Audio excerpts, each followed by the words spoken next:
Hello everyone, how are you doing? This is MD Tech here with another quick tutorial. In today's tutorial I'm going to show you guys how to download and install Mozilla Firefox onto your Windows computer. So this should be a pretty straightforward tutorial, and without further ado, let's jump right into it. So we're going to begin by opening up the web browser, and you want to navigate over to google.com. Doesn't matter what web browser you choose to open, but you want to navigate over to Google, and you want to type in Firefox and hit enter.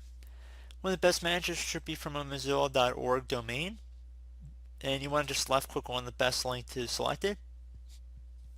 Now at the time of recording, this is how the page appears. It might look a little different when you guys view it, but you want to select the download now button on the page. It should be pretty prominent somewhere on the front page here, and you want to make sure the domain up here is mozilla.org.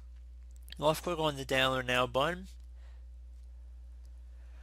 Now once the installer is finished downloading, just left click on it once to open it up. Now if you get a security notification, just left click on the run button right here. And now if you receive a user account control window, make sure to verify publisher from the Mozilla Corporation, and then left click on yes. This will begin the installation process, so please be patient.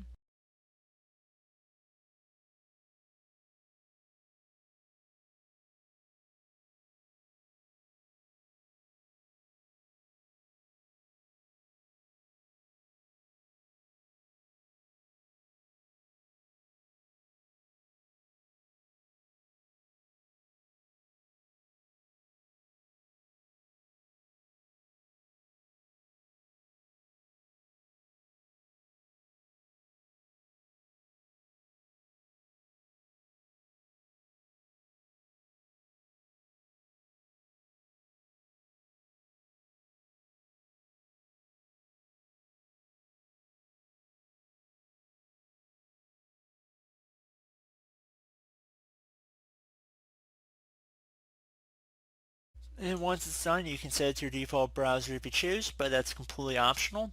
And that's about it. So I do have this brief tutorial, was able to help you guys out. And as always, thank you for watching, and I look forward to catching you all in the next tutorial. Goodbye.